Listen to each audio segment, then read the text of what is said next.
Hey man, you're here with Gridiron Football Media Day 2024. I'm here with Coach Peter Villia, East Iberville. Coach, what's going on, baby? Ain't too much, bud. How you doing, man? Good, man. Good, man. And tell us about some of the things that y'all have going on this summer. I know it's your first year there. Yeah.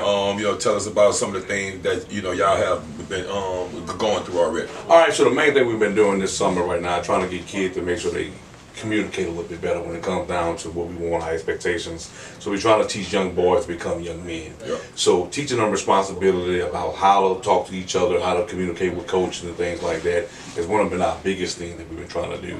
Okay. And trying to help them to understand about holding each other accountable.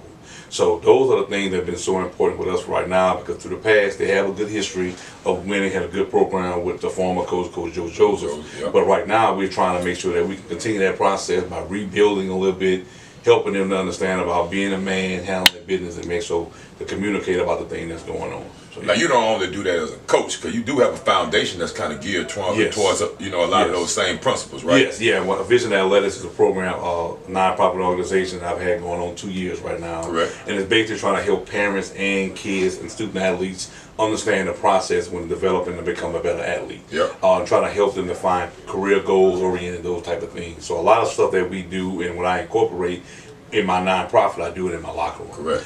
That's the way to kind of help the kids to understand about talking, communicating like we want to do, but also understand about why we want them to push it to the level, why we want them to work so hard because of the outcome we're trying to get. So being able to teach them those things and seeing as a professional scout what they're looking for if you want them to be recruited and go to the next level. Yep. So, now, were you there this spring? Yes, I actually got there like mid-April.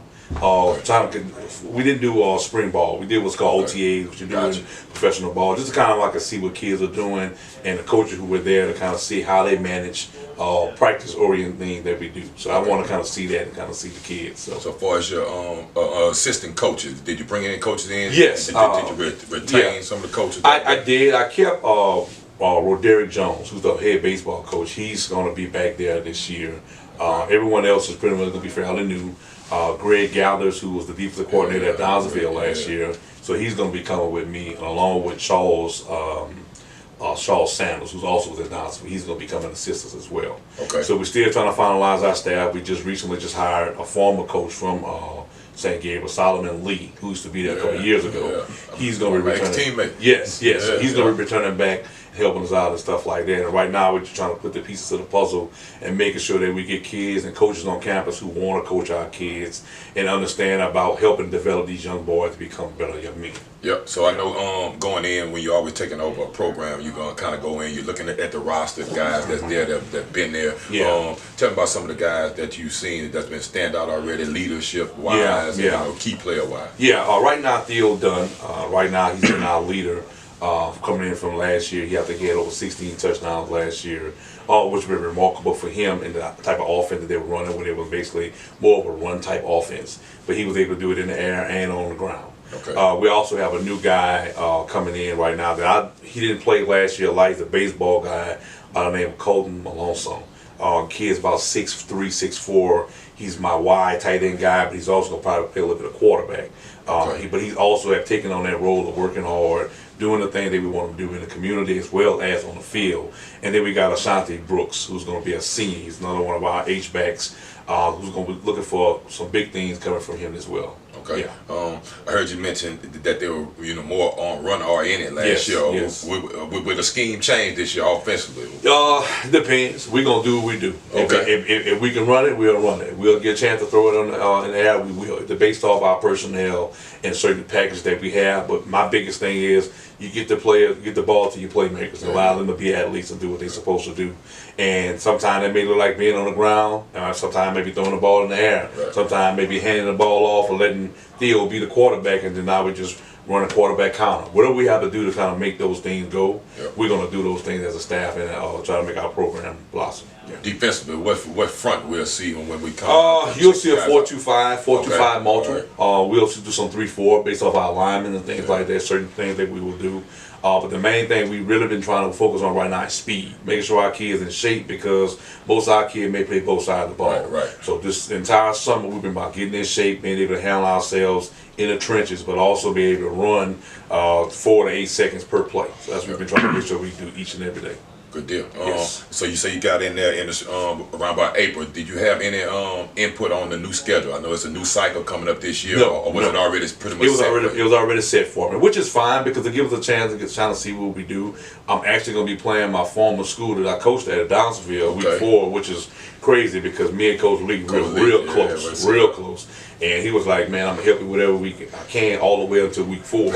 And then after that, we can talk back after week 5 and stuff like that. But he's been real supportive of what we've been doing and stuff like that, understanding I'm a first-year coach. I can always call on him just for advice, even though I'm in it for 20-something years. Well, you can also give him advice, though. Yes. You've been there. Yes. You know that community, and you've been there a long time. You've been you're rooted into that community. Yes. I know you got resources and connections. Yes. Y'all probably can bounce off each other. Yeah, we still talking things like that from time to time. And that's the fraternity. You start talking about football. You start talking about coaches. You start talking about players. I mean, you might be in different places, but you still try to lean on it because we all got the same goal: helping young kids, helping men, turning men to boys. Turning boys to men. Yes, that's correct. Yes. Yep. So man, good deal right there. Tell us about the principals and the different things that's over there. Brought you in. How had that support been? Well, Coach Key, which is the athletic director over there, me and him worked together for years at Plaquemine High School, maybe 12 years. We become brothers.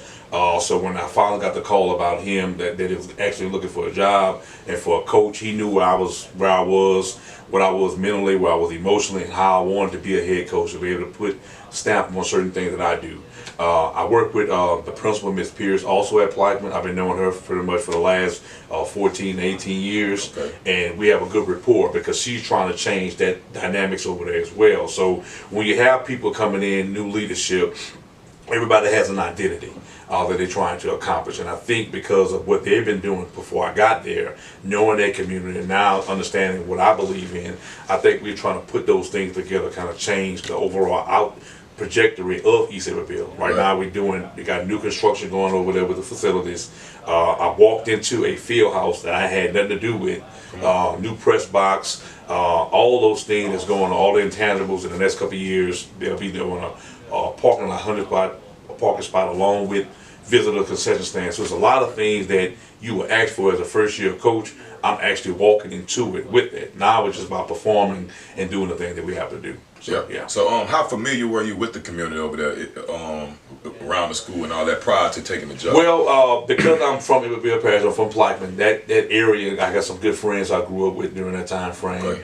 Commander Grace, her and her dad is a former Hall of Fame coach over there. I knew them growing up, and I had some good friends. And I knew the area because, like, St. Gabriel was like in the middle of everything. You're in the middle of Baton Rouge, Geismar, Gonzales. So because of that, you have a lot of infrastructure that could be potentially out there. So that means that there are people that live there who are athletes who may go to other places. My job is trying to see how we can get those kids who live in that community, who may be going paid to other schools. I'm not going to say the price that they're paying for school, but get them back home because you actually live in that community. It's a great place, things like that. But now I'm trying to get those kids to come back. So when I see all those things going on now, the best thing that you can do is win and have some kind of program in place so people can trust you, so now the kid can start coming back home.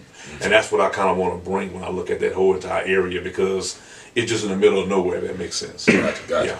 So looking at the schedule again, I mean, I don't know if you heard or if you already know what would be. I know all games are big games, but what's the one that you may have heard and say, okay, coach, this the one. This the one everybody gonna come in, they're gonna pack it out. Man, we need you to get this one, coach. I mean, is there any of them that's circled on there? Yeah, there's a couple of them that's circled. Because East Iberville and White Castle is always a rival. I know that's a game that everyone wants to see. Central Catholic, that's going to be a huge game. But I really do think the game that I think a lot of people are going to really want to see is East Iberville versus North Iberville. Because because now they're varsity right now, and Coach Gash over there and that entire program right now has been doing an outstanding job, actually building those kids and things like that. So I think, because I actually saw last year, I think they may have scrimmaged them or might have played in a JV game, and I saw on film just the community itself, people coming out, and I think that the Grove State Marion area community wants to have that program back going. And I think that's going to gel our parish as a whole when you put those two games back together. Because back in the day when I played ball at Plaquemine, that was a jamboree game. You had East versus North. You had Plaquemine versus St. John, and then White Castle. We might have brought somebody else in. So you had a big Iberville Parish jamboree that kind of diminished once school started, North Iberville Council and things like that. Right. So I think it's going to be a good little spot, North versus East, yes. Good deal, man. We're going to definitely put some of those down on our calendar, Yes. see if we can make a few of those. Yes. Last question, give me some of your expectations, coming in, I guess, seeing it now, knowing the community, knowing the kids that you're dealing with, looking at the schedule. I guess you can give me some of your personal ones, and then, expectations that you probably have, for the program goes. Yeah, I think one of the biggest things, like I said, I talked earlier about communication. We got to make sure that we teach our kids to open up and talk. Even though we want our athletes to be tough, we want them to talk and communicate, because they're experiencing certain things away from sports that they may not want to talk about. Right. Being able to trust a coach will allow them to be able to do certain things and play for you, because now they believe in you. So I want to make sure that communication is one of the most things. Second thing is perseverance. I want kids to understand that we'll have adversities, but how do you handle that? How do you handle it as a player? How do you handle it as a coach? And how do you handle it as a community? We're trying to teach those things for what they need to do, because believe it or not, they have an opportunity to be good. I really do think we have an opportunity, but it's going to take a joint effort, and not just the ones who coaching on the sideline. It's going to take those in the classroom as well as in the community. My other thing is hard work and dedication. You got to believe in what you're doing and believe in what we're trying to do to try to establish that foundation, because those kids, even though they're not accustomed to football when it comes down to that, because for years I think it's been a basketball school. Right. I do see those athletes over there. And I think if we can kind of put those things in perspective, a lot of things are going to change, and now you have more people wanting to come out and participate in sports, especially with football. And now we're trying to actually grow other things in the community, such as your recreation department, when it comes down to the Little League football. We're trying to get that growing. So when you start getting that going and things like that, then you have a joint effort coming in the community, which will now establish a foundation that we want to be successful. So But man, it's big, Coach. Well, I followed you the whole time while you was at Donaldsonville, and now that you be stepping into this role, man, I know you're gonna do great. You already, I can hear it in your voice right now, man. Got those guy roles. So we're gonna definitely be following this journey Appreciate it, throughout this season.